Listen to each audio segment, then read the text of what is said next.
My name is Emma, and I graduated with a degree in computer programming. Unlike most of my classmates, who were struggling to secure jobs after graduation, I had already locked down a position at Byte Solutions, a mid-sized software company that loved my work during a summer internship. The offer came with a solid salary, enough to afford my own place, but I didn't move out right away. "Emma, sweetheart," Mom said one evening as we sat around the dining table, "we were hoping you might stay with us a bit longer." Dad nodded beside her, looking slightly embarrassed. "What do you mean? I thought you'd be happy to have the house to yourselves," I replied, confused. Dad cleared his throat. "Well, we're having trouble keeping up with the bills these days. If you stayed and contributed a little to the household, it would really help us out." I looked at their worried faces. These were the people who raised me and put me through college. I couldn't say no. "How much would help?" I asked softly.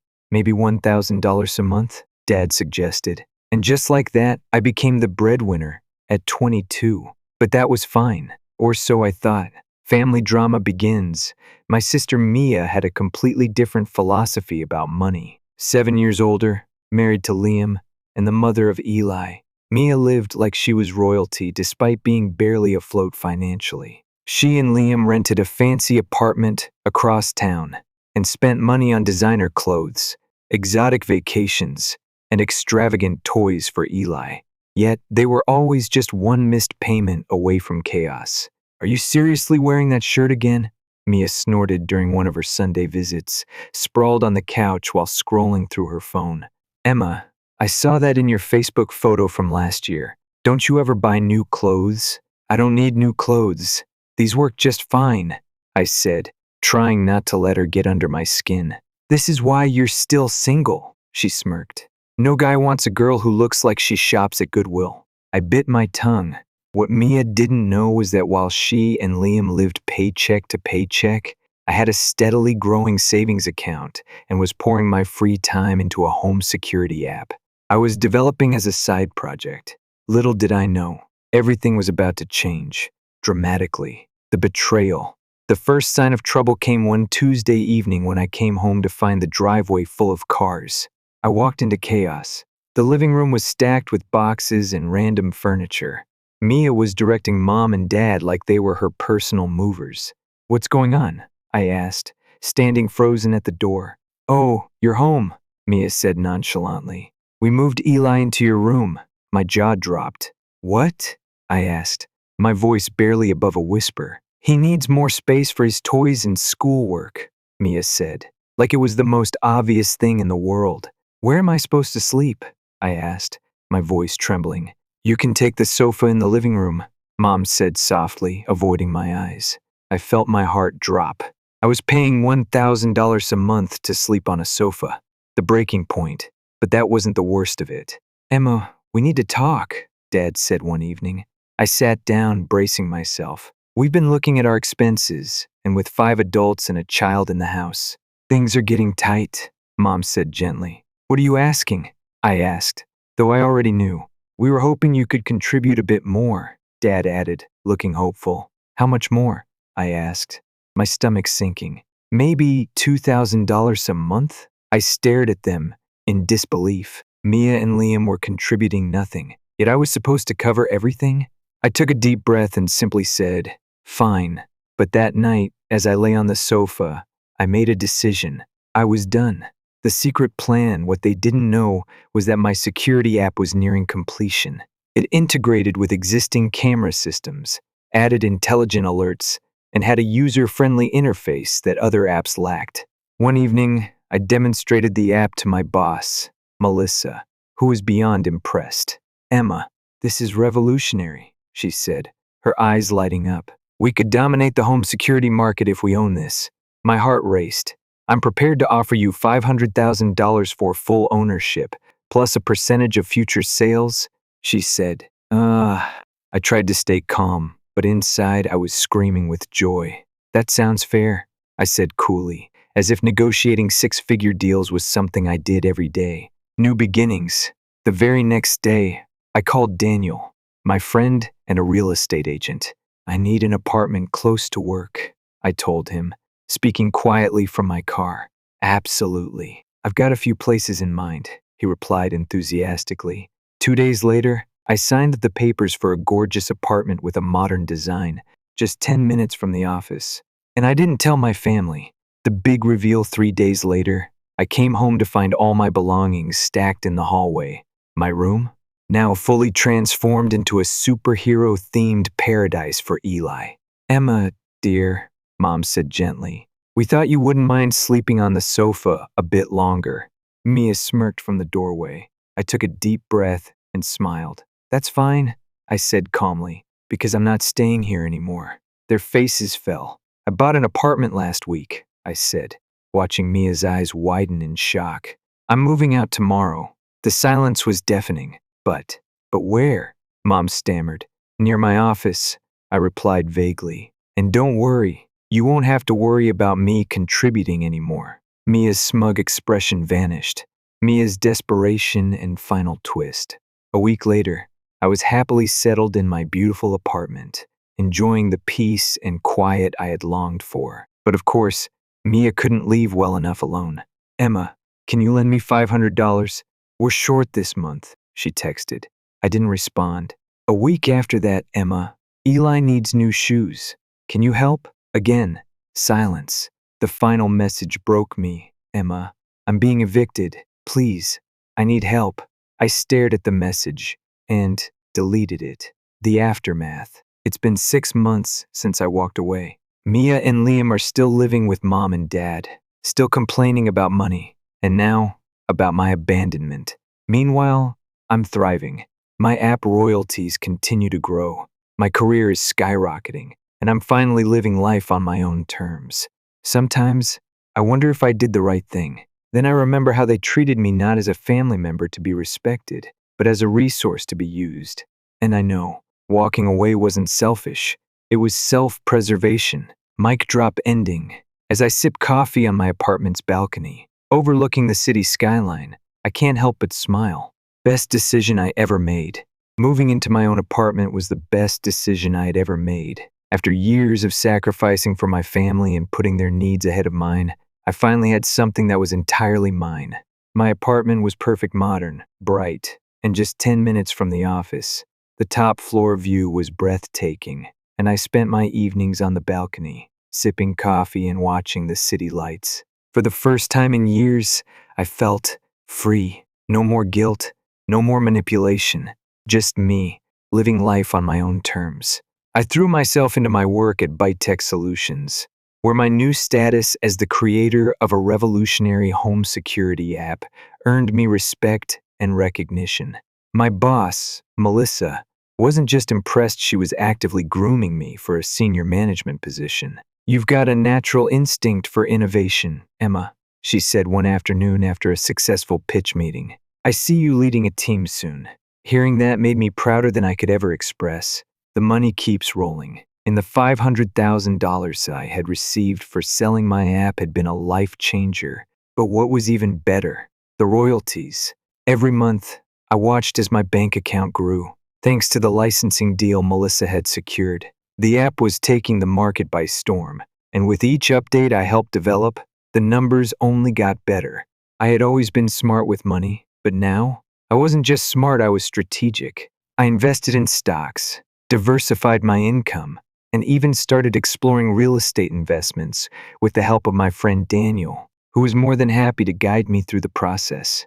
Emma, he said with a grin as we toured a potential rental property, you're not just killing it in tech, you're about to dominate the real estate game too.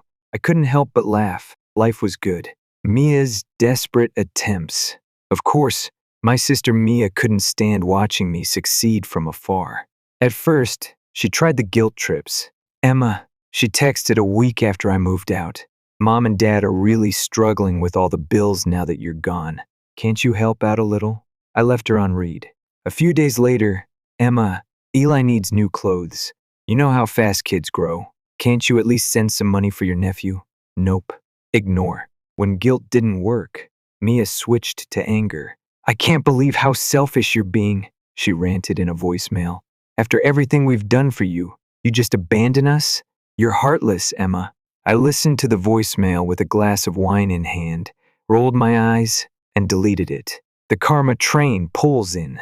But karma, oh sweet, sweet karma, was about to serve Mia and Liam a dish colder than the freezer aisle at Costco. A few months after I moved out, Daniel called me one evening. "Emma, you're going to want to hear this," he said, his tone dripping with amusement. Apparently, Mia and Liam's lavish lifestyle was finally catching up with them. Their rent was 3 months overdue, and the landlord had enough. "Evicted?" I asked, trying and failing to hide my satisfaction. "Yup, they're out," Daniel confirmed. "They moved back into your parents' house last week." I nearly choked on my tea. "So, let me get this straight," I said, trying to contain my laughter.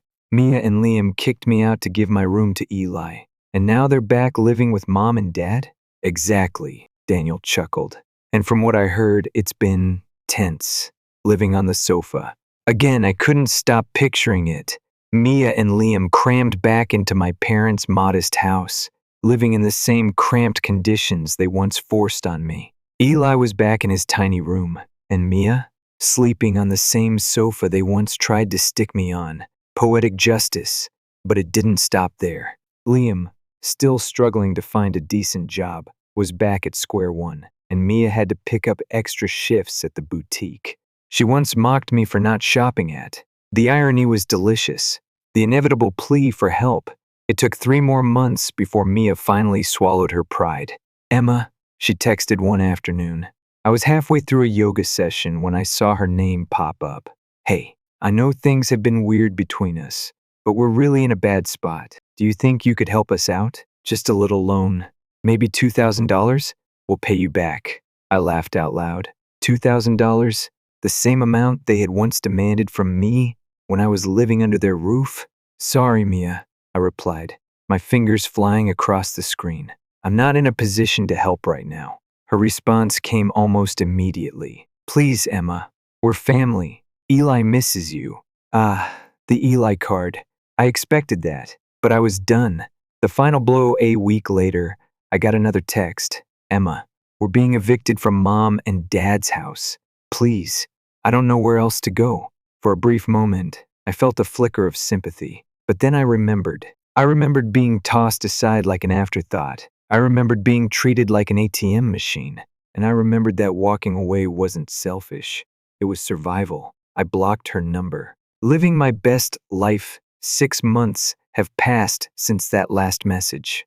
I'm still thriving. My second app, a project management tool for startups, is gaining traction, and Melissa is already in talks to acquire it for another 7-figure deal. I bought another investment property with Daniel's help, and the rental income is rolling in. As for Mia and Liam, they're still stuck at Mom and Dad's house, struggling to keep their heads above water. And me, I'm living the life they always thought they deserved. 6 months later, a life rebuilt. It's been 6 months since I blocked Mia and cut off all ties with my family. In that time, my life has transformed beyond anything I could have imagined.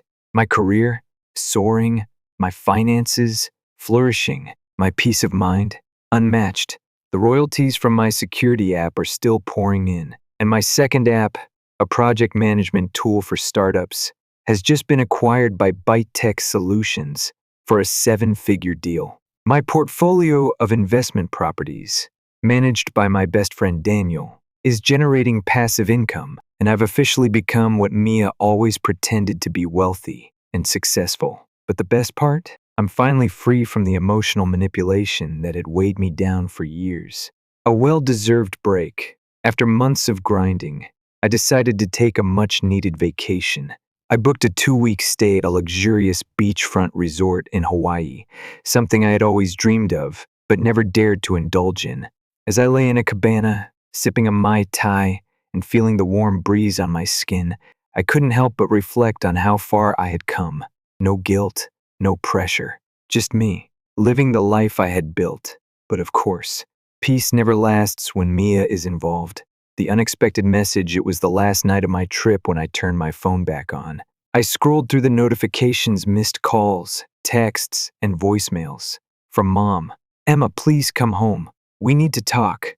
Emma, it's important. Mia and Liam are in trouble. My stomach twisted. Despite everything, I still cared about my parents, but I wasn't ready to walk back into that emotional minefield. Then I saw another message from Mia. Mia, Emma, I know I don't deserve it, but please, I need your help. Eli is sick. We can't afford his treatment. My heart clenched. Eli, the only innocent person in this mess. I took a deep breath and stared at the message, conflicted. The return home, I flew back home the next day. But this time, I was in control. I didn't go straight to my parents' house. Instead, I met with Daniel first, who updated me on the latest drama. Emma, it's worse than you think, he said, his expression grim. Turns out, Mia and Liam were drowning in debt. After being evicted again from Mom and Dad's house, they had moved into a dingy apartment in a less than safe neighborhood. Liam still hadn't found stable work, and Mia's part-time boutique job wasn't enough to cover their growing medical bills. Eli's condition was serious. As much as I resented Mia, I couldn't let her son suffer because of her mistakes. The confrontation. I finally went to my parents' house that weekend. When I pulled into the driveway, I felt a wave of nostalgia, but not enough to make me miss living there. Mom and Dad greeted me at the door with relieved smiles, but I noticed the exhaustion in their eyes. We're so glad you're here, Mom said softly, pulling me into a hug. Where's Mia? I asked, my tone cool but neutral. She's inside, Dad mumbled, avoiding my gaze. I walked into the living room to find Mia sitting on the couch, looking nothing like the confident, designer-clad woman she once was. Her eyes were puffy, her hair was a mess, and her expression was one of defeat. Emma, she whispered, her voice barely audible. Liam was nowhere to be seen, probably hiding out of shame. Why am I here, Mia? I asked, crossing my arms. Tears filled her eyes. It's Eli, she said, her voice trembling. He's really sick. We need money for his treatment. Please, Emma. I know I don't deserve it, but I'm begging you. For a moment, I felt the old guilt creeping in. But then I remembered. I remembered being kicked out of my own room. I remembered sleeping on the sofa while paying their bills. I remembered being treated like an ATM, not a sister. A difficult decision. I'll help Eli, I said, my tone firm. But not you. Mia's head snapped up, her eyes wide with shock. What? What do you mean? She stammered. I'll pay for his treatment. Directly. But I'm not giving you a dime, Mia. Tears spilled down her cheeks. Emma, please. We're family. Family. That word used to hold me hostage. But not anymore. Family doesn't treat each other the way you treated me, I said, my voice steady. Emma, I'm sorry, she whispered. For what, Mia? I asked, meeting her eyes.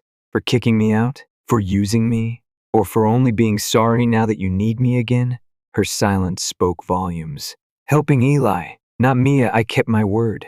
I paid for Eli's treatment in full, ensuring he got the best care possible. But I never gave Mia or Liam another cent. And guess what? They didn't change. Liam eventually bailed, leaving Mia to deal with everything on her own. Mia, of course, tried to play the poor, abandoned single mom card to guilt trip me again. But I was done. I had boundaries now, and I wasn't letting anyone, not even family, cross them. Thriving without them, with Eli's health improving, and no more strings tying me to Mia's chaos. I focused on building my empire. I launched a third app, an AI-powered scheduling platform that's already gaining traction. I purchased 2 more investment properties, expanding my portfolio. I've started mentoring young women in tech, helping them break into the industry. And the best part? I did it all without them. The final text a few weeks ago, I got a text from Mia. Mia, I know I messed up, Emma, but I'm really trying to fix things. Can we meet up and talk? I stared at the message for a long time. Then, I deleted it. Mic drop moment. As I stood on the balcony of my penthouse, overlooking the city I had conquered, I felt nothing but peace. No regrets, no guilt, just freedom. Best decision I ever made. A full year had passed since I last heard from Mia. Eli's health? Much better. Mia's situation? Still a disaster. My life? Better than I ever dreamed. It's funny how life works. I had spent So many years sacrificing my happiness to please my family only for them to throw me aside when it suited them. But now, I was unstoppable, scaling new heights. My third app, an AI-powered scheduling platform for small businesses, had blown up faster than I could have imagined. Companies loved how intuitive it was, and within 6 months, I was fielding acquisition offers from some of the biggest names in tech. But this time, I wasn't selling. I had learned from my experience with my first app. While the payday had been incredible, I realized that true wealth came from ownership and control. So instead of selling, I partnered with Byte Tech Solutions and negotiated a deal that allowed me to maintain a majority stake while using their resources to scale globally. The deal was worth 8 figures. Yes, you read that right. I had gone from sleeping on a sofa in my parents' house to running a multi-million-dollar tech empire in less than 2 years. And Mia? Still stuck. My real estate empire grows meanwhile. My real estate investments were thriving. Thanks to Daniel's expertise, I had expanded my portfolio from a couple of rental properties to a full-blown real estate empire. I now owned 3 apartment complexes in prime locations, a series of high-end vacation rentals that were constantly booked, a commercial space that housed a trendy new cafe, adding a consistent income stream. And the best part? All of them paid for themselves. The sweet taste of financial freedom, with my tech company thriving and my real estate empire growing. I had achieved something Mia and Liam never could: true financial freedom. I didn't just have money, I had options. I could travel whenever I wanted. I could invest in passion projects without worrying about Roy. I could give back to the community and support causes I cared about, and I did. I quietly funded scholarships for young women in tech. I donated to organizations that provided healthcare for underprivileged children. I was making a real impact. A surprise visitor one evening. I was working from my penthouse, a space that was a perfect reflection of my journey. Floor-to-ceiling windows overlooking the city, sleek, modern furniture, and a quiet, peaceful atmosphere that reminded me of how far I had come. That's when I heard the doorbell. I wasn't expecting anyone. When I opened the door, I froze. Mia. She stood there, looking nothing like the confident, designer-clad sister who used to mock my choices. Her eyes were tired. Her clothes were plain. She looked defeated. "Emma," she whispered, her voice barely above a whisper. "An awkward reunion, can I come in?" Mia asked, her tone hesitant. For a moment, I considered saying no. But then I saw Eli standing behind her, holding her hand. He smiled shyly at me. Eli, the only reason I had ever stayed connected to Mia for as long as I did. "Come in," I said softly, stepping aside. The conversation I didn't expect. We sat at my marble kitchen island, Mia fidgeting with her fingers, Eli quietly sipping the hot chocolate I had made for him. "So," I said, breaking the silence, "what brings you here?" Mia looked down, unable to meet my eyes. "Emma," she started, her voice trembling. I'm sorry. I said nothing. "For everything," she continued, her voice barely above a whisper. "For how I treated you, for taking advantage of you, for kicking you out." I raised an eyebrow, but kept my expression neutral. "Why now?" I asked quietly. Mia's eyes filled with tears. "Because I've lost everything," she admitted. Liam left. "I can't afford the apartment. I can't even keep up with the bills. And Eli," her voice broke. "I don't know what to do, Emma. I've hit rock bottom." Eli's innocence kept me grounded. I glanced at Eli, who was quietly drawing on a napkin. I couldn't let him suffer because of Mia's mistakes, but I also wasn't going to let Mia manipulate me again. "I'll help, Eli," I said softly. "But I'm not here to fix your life, Mia." Her eyes widened, and she nodded quickly, as if she had expected that answer. "I understand," she whispered. "Setting boundaries. Again, I'll cover Eli's school expenses," I said, keeping my tone firm but kind. "And if he ever needs anything medically, I'll take care of it." Mia looked up, her eyes filled with gratitude and something else. Hope. "But Mia," I added, my voice steady, "I'm not giving you money, and I'm not bailing you out." Her face fell, but she nodded. I know, she whispered. I don't expect that anymore. I didn't believe her entirely, but I had learned my lesson. A new dynamic over the next few months. I kept my promise. I made sure Eli had everything he needed. But Mia? She was on her own. Surprisingly, she didn't ask for money again. Instead, she found a job full-time, finally, and started rebuilding her life. Was she doing it out of genuine remorse? Or because she knew I wasn't going to bail her out anymore? I didn't care. All that mattered was that she was learning what it meant to stand on her own 2 feet. My legacy grows while Mia was figuring out her life. I was thriving. My tech company, expanding internationally. My real estate empire, growing steadily. My influence, reaching new heights. I had become a mentor to hundreds of young women in tech, empowering them to break into a male-dominated industry. I was funding scholarships and startups, giving others the opportunities I had once dreamed of. I was building a legacy. The final closure one evening, as I stood on the balcony of my penthouse, overlooking the city lights, I felt something I hadn't felt in a long time. Closure. I had finally let go of the guilt and resentment. I had built a life I was proud of without them. And as for Mia, she was no longer my responsibility. Mic drop moment. As I sipped my wine and watched the sunset, I smiled softly. Best decision I ever made. Story 2. My phone buzzed, vibrating on the counter as I wiped down the kitchen sink. I barely glanced at it, just another notification. Probably a promo email. But something tugged at me to look, and when I did, my heart stopped. Transfer complete. $45,000 successfully sent to Emma Mitchell. I froze. My fingers tightened around the phone as if holding it too tight might change what I was seeing. Our IVF fund. The money David and I had spent 3 years saving gone. David, I whispered, my voice barely audible. But he wasn't here to answer. I swallowed hard and dialed his number, my pulse pounding in my ears. Hey, Liv, he answered casually, like he wasn't carrying the weight of my shattered dreams in his pocket. David, I said, my voice deceptively calm. Did you transfer our IVF money to Emma? A pause. Too long. Then, yeah. Look, I was going to tell you, Why? My throat tightened as I forced the word out. Emma's been through a lot, he said, his tone shifting into that familiar, condescending patience he reserved for when I was being emotional. Her divorce wrecked her. She needs this break. A European vacation will help her reset.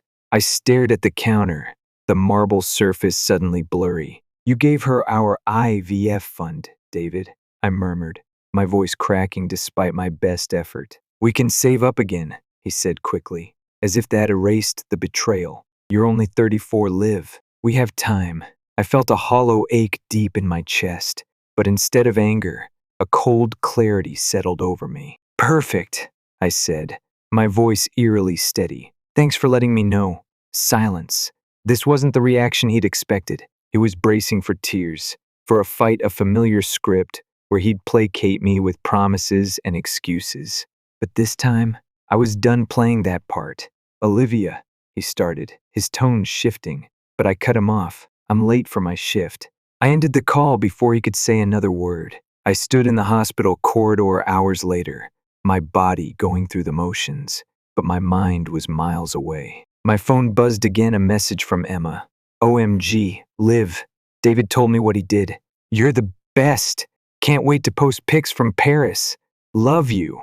I stared at the text, bile rising in my throat. Emma had always been a master manipulator. For 8 years, I'd watched her twist David around her little finger, painting herself as the victim in every crisis.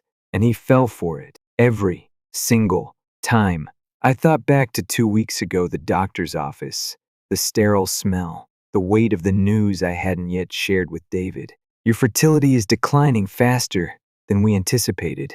Doctor, Torres had said gently, if you want to pursue IVF, you need to act within the next 3 months. 3 months. I'd been gathering information, making plans, trying to find the right moment to tell David. But now I realized I'd been right not to tell him. My fingers clenched around my phone as a strange calm settled over me. I'd learned long ago that Emma always got what she wanted. But this time, she wasn't going to win. 6 months ago, I'd seen it coming. After Emma's divorce, I noticed the way her eyes lingered on our growing savings, that calculating look she thought no one noticed. So I prepared. I opened a separate account at another bank. Every extra shift, every bonus went there. I even sold some of my jewelry pieces David never noticed anyway. The account David had emptied, it held exactly what I'd calculated Emma might convince him to take. The real IVF fund, safe, untouched. And now, it was time to put my backup plan into action. The next morning, I met Jake Harrison, the attorney whose daughter I had helped through chemo last year. His office was warm, lined with shelves of legal books that gave me a sense of control. "Olivia," he greeted me with a warm smile. "I've reviewed everything. You've built a solid case. Financial misconduct?" I asked. My voice steady, but my heart pounded in anticipation. "Absolutely," Jake nodded, flipping through the detailed records I'd provided. David's transfer of marital funds to his sister's account, especially when those funds were earmarked for medical treatment, is a clear violation. "We have a strong case." I nodded, my resolve hardening. "I want to file." Jake paused, his expression softening. "Are you ready for this? Once we start, there's no turning back." I thought about the years of being second to Emma, about the empty anniversaries, the missed milestones, and the countless times David chose her over me. "I'm ready," I said, my voice unwavering. That evening, David came home, whistling, as if he hadn't just shattered my trust. He stopped when he saw me calmly setting the table for one. "Where's my plate?" he asked, confusion knitting his brow. "I think you should eat at Emma's tonight," I said coolly, not bothering to look up. "She probably wants to show you all her new purchases." His face paled. "Olivia, are you mad?" "I thought we were okay." "I'm not mad, David." The first placed a manila envelope on the table. "I'm done." He stared at it, then at me. "What's this?" "Divorce papers," I said simply. His jaw dropped, his eyes flicking between me and the envelope. "You're serious?" "Very." "Liv, this is over a vacation," he sputtered, trying to regain control. "No, David," I said quietly, my eyes meeting his. "This is about 8 years of coming second. This is about never being enough for you." The vacation was just the final straw. He opened his mouth, but I raised a hand. "Save it. And check your credit cards before you try anything they're closed." I also withdrew my portion of the joint account. "You can keep the rest. I'm sure Emma already has plans for it." David's face went pale as he processed my words.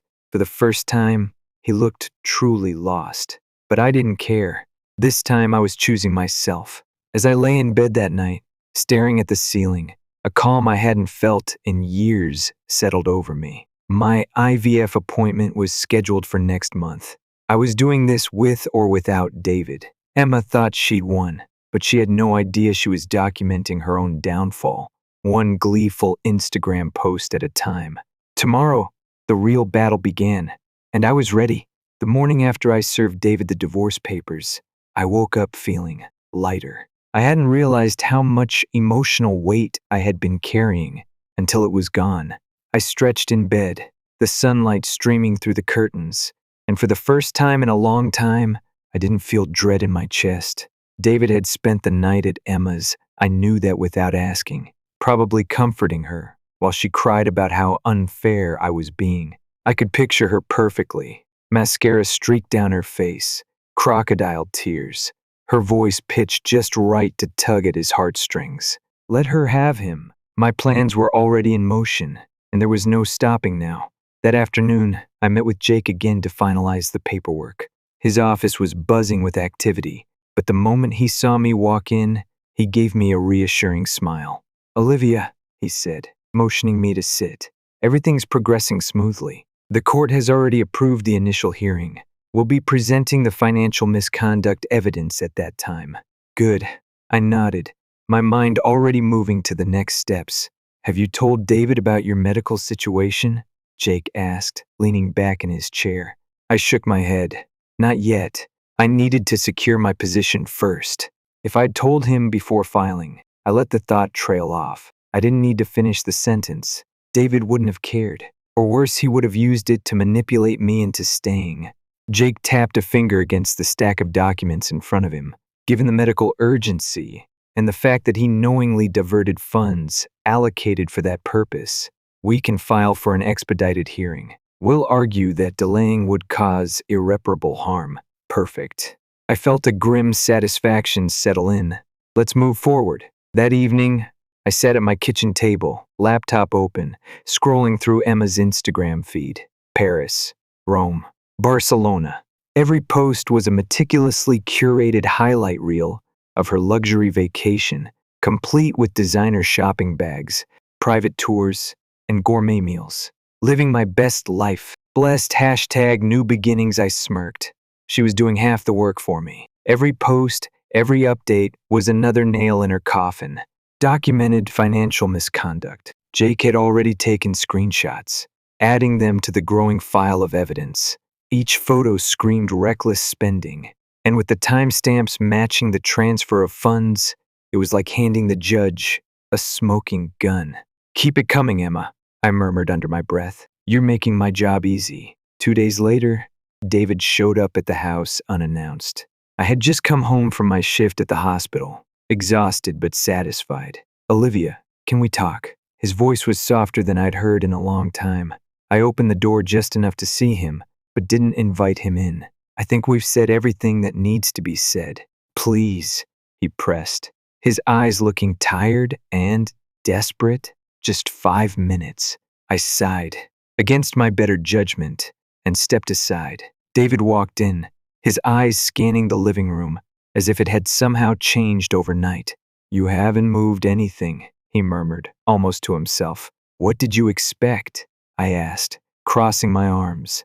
He looked down, rubbing the back of his neck. I don't know, he admitted softly. I guess I thought maybe things weren't as bad as they seemed. I raised an eyebrow. You gave away our IVF savings to fund your sister's European vacation, David. Things were worse than they seemed. He winced. I messed up. I know that. Do you? I asked, my voice calm but firm. Or are you just realizing that I'm not going to keep forgiving you this time? His jaw clenched, and for a moment, I thought he was going to argue.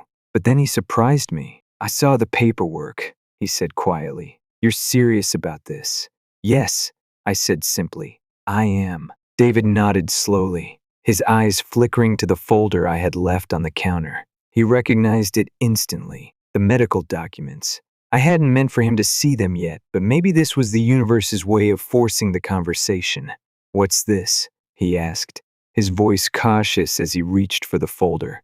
Read it, I said, my throat tightening. His eyes scanned the pages, and I saw the exact moment the reality hit him.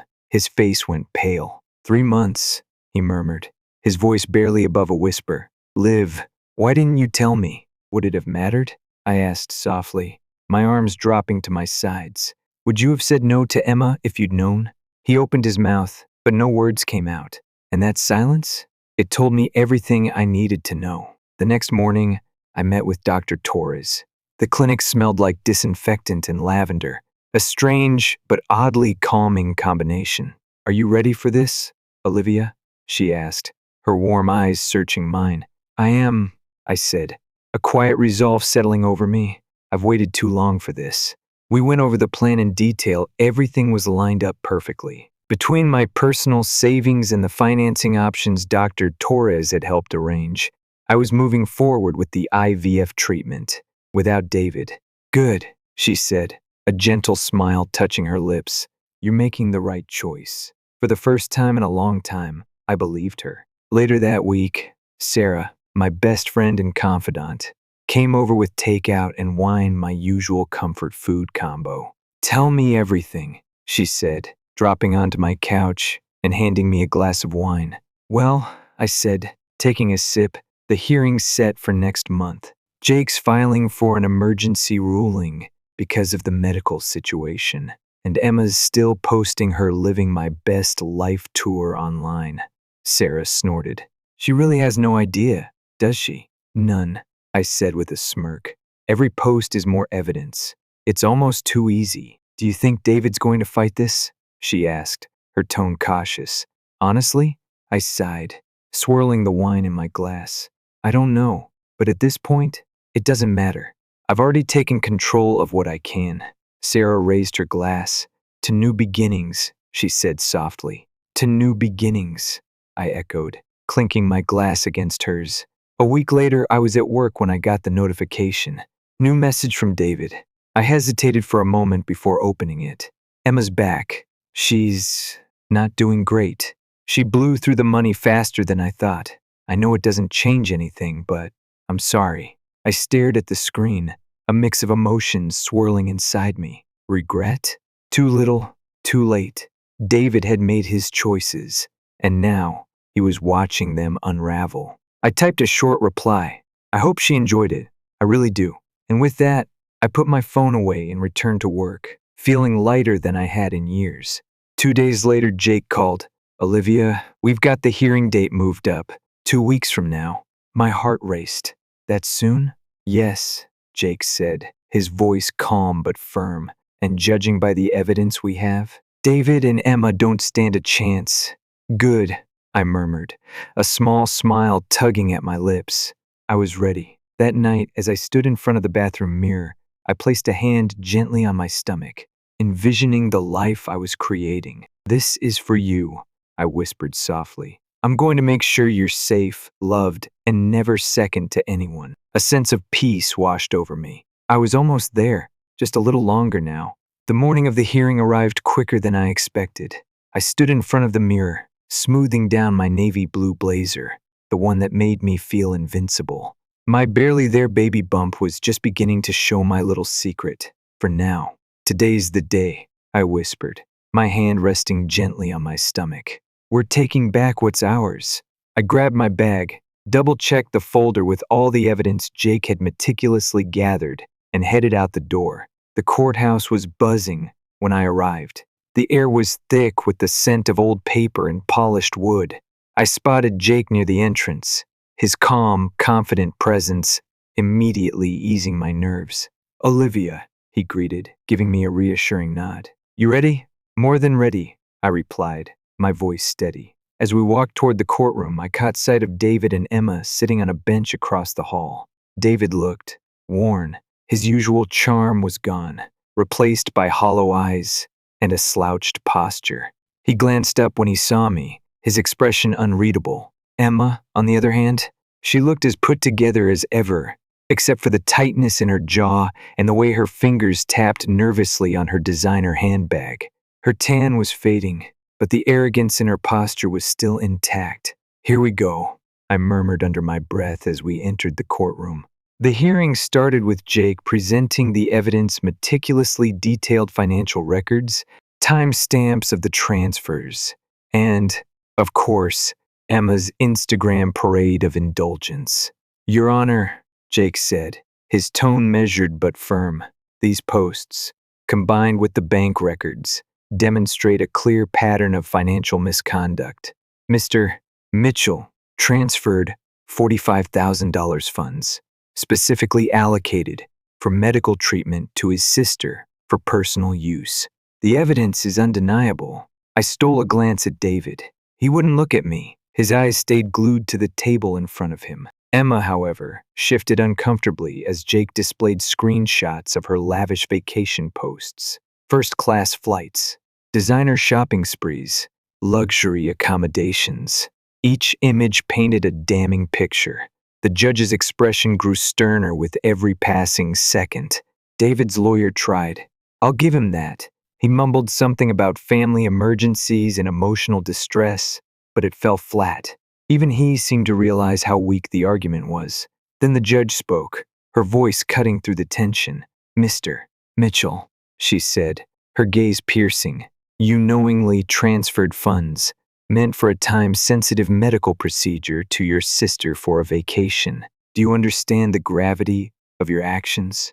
David's voice was barely above a whisper. Yes, Your Honor. And Miss S. Mitchell. The judge turned her attention to me, her expression softening slightly. Given the medical urgency and the clear financial misconduct, I am granting an immediate dissolution of the marriage and awarding you full control of the remaining marital assets. I exhaled slowly, the weight of her words sinking in. It was over, but the judge wasn't finished. Additionally, she continued, her gaze flicking toward Emma, Miss Mitchell is ordered to repay a portion of the misappropriated funds.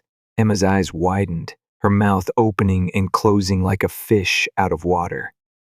But I didn't, she sputtered.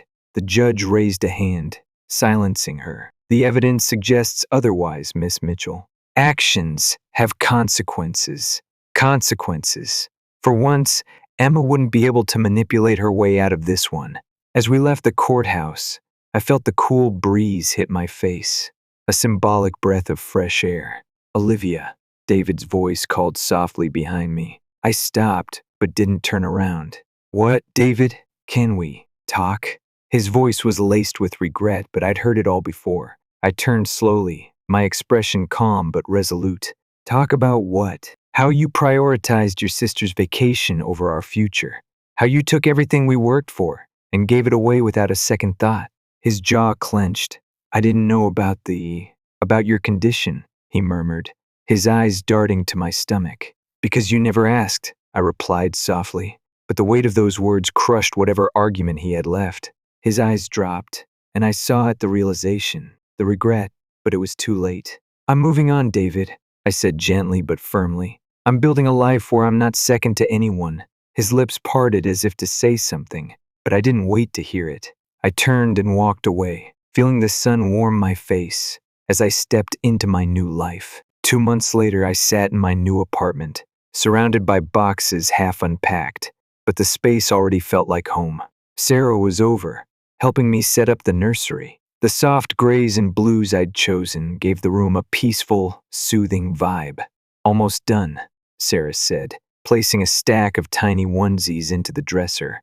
How are you feeling? I ran my hand over the crib's smooth wood, my heart swelling with anticipation. Good, I said softly. Really good. Any more drama from David or Emma? She asked, her tone cautious. Not much, I replied with a small smile. Emma's been too busy trying to figure out how to pay back the money. And David, well, he's quiet. Probably for the best. Good, Sarah said, her tone satisfied. They're not your problem anymore. Exactly. A week before my due date, I got one last text from David. I'm sorry, Liv, for everything. I hope you and the baby have a good life. I stared at the message for a moment before deleting it. We already do. The day finally came. As I lay in the hospital bed, sweat on my forehead and tears in my eyes, I heard the most beautiful sound I'd ever imagined, the cry of my baby. Congratulations, Doctor, Torres said, her voice warm and full of joy. You have a beautiful baby boy. Tears streamed down my face as they placed him in my arms. His tiny fingers curled around mine, and I felt an overwhelming sense of peace. Hi, little one, I whispered, my voice trembling. We did it. We were finally free. 2 months later, I stood in the nursery, rocking my baby boy to sleep.